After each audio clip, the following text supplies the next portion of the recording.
Hi everybody, Johnny Gadget here. And I got here a pretty cool controller which offers several functions across multiple platforms. It's from the company Power A and it's called the Moga XP-Ultra.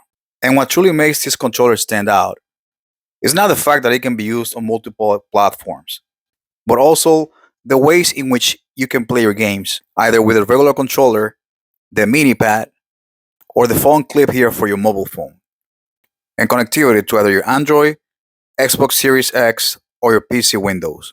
It also has programmable back buttons and 4 adaptive rumble motors.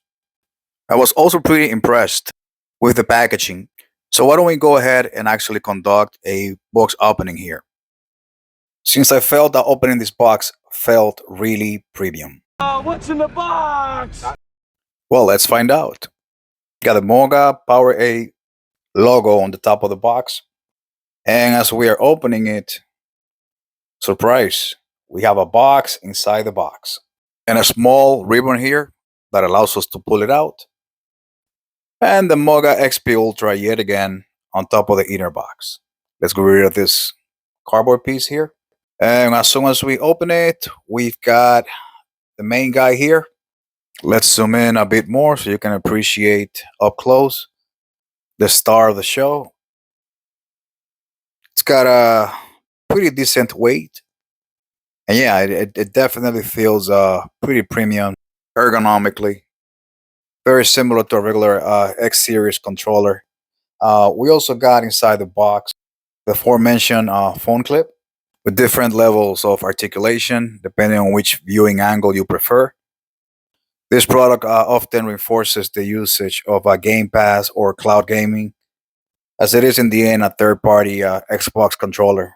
And we've got a small booklet here with instructions as to how to pair it with your X Series X and other platforms.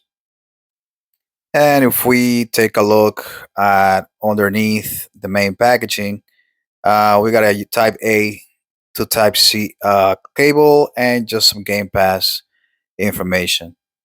And that is pretty much it as far as the actual box opening.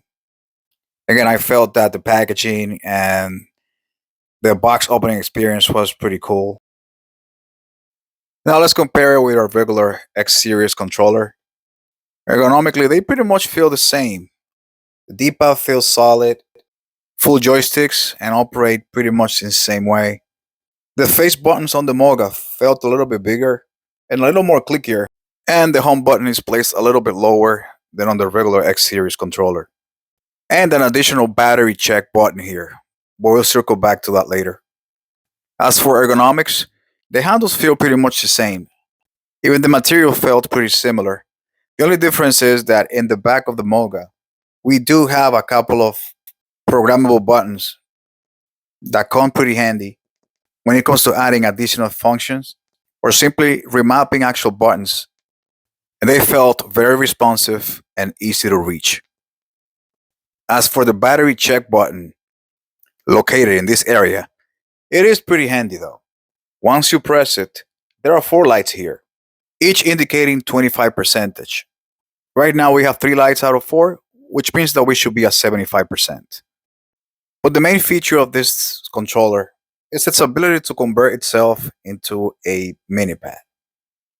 And by looking at this button here, which once you push it, the mini pad comes out, making the central area of the controller smaller, adding a great benefit to portability, as it can fit in your pocket or simply easier to carry in a backpack. Just compare it to the size of my hand to see how small the entire handle becomes. However, there are a couple of features that are lost once you are in minipad mode. You no longer have the comfortable grips, no HD rumble, and most importantly, you will not have the 2 back buttons since they are part of the regular base, but I think it's a worth sacrifice for the sake of portability.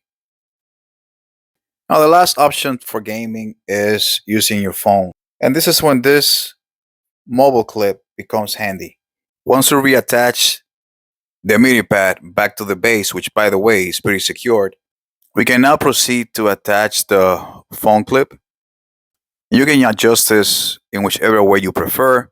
You can have it as a high top, you can have it more at a 90-degree angle, or you can even have it in a way that it can even block all of your buttons, simply allowing you to see your phone right in front of you. And now that it's fully adjusted, let's go and get our mobile phone and see how easy it is to make it fit here. Just grab it and just pull up the top part, and it should be secured in place here. But the most important piece is the gaming experience. And since I have my Daiji show open, let's go over some emulation and see how well it does with older titles.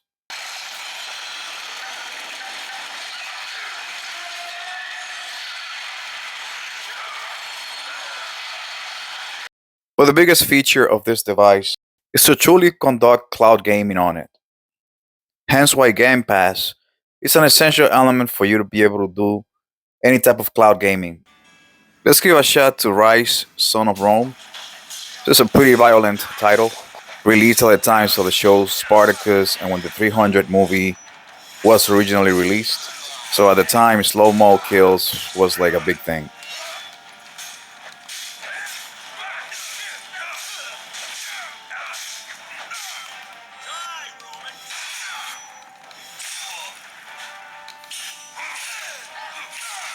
Now let's take a look at remote playing, but only with a mini pad and the controller attached.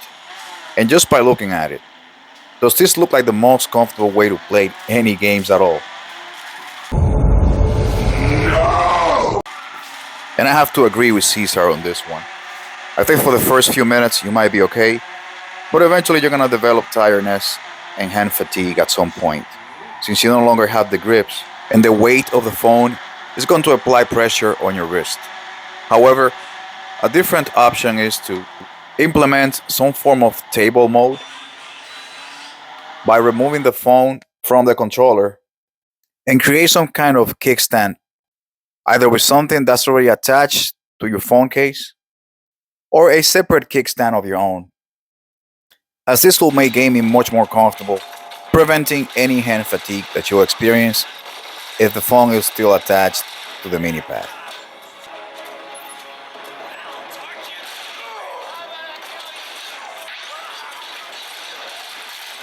And of course, there's remote play for PS5. By using the PSX application, you can remote play your games, and the experience was pretty solid.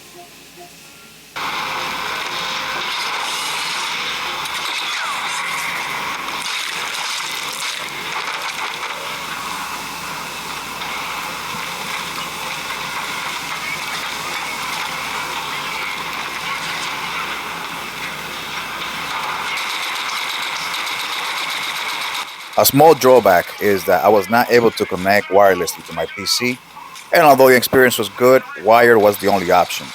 However, I was able to connect to my Steam Deck via Bluetooth without any issues.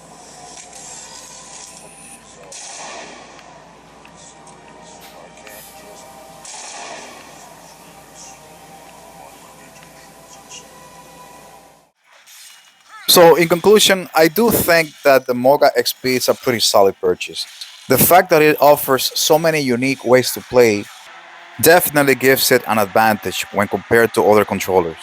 Either if you want it as an additional controller for your Xbox Series X, or to simply take advantage of the phone clip and use it with your mobile specifically for cloud gaming, without forgetting the flexibility and convenience of the mini pad's portability.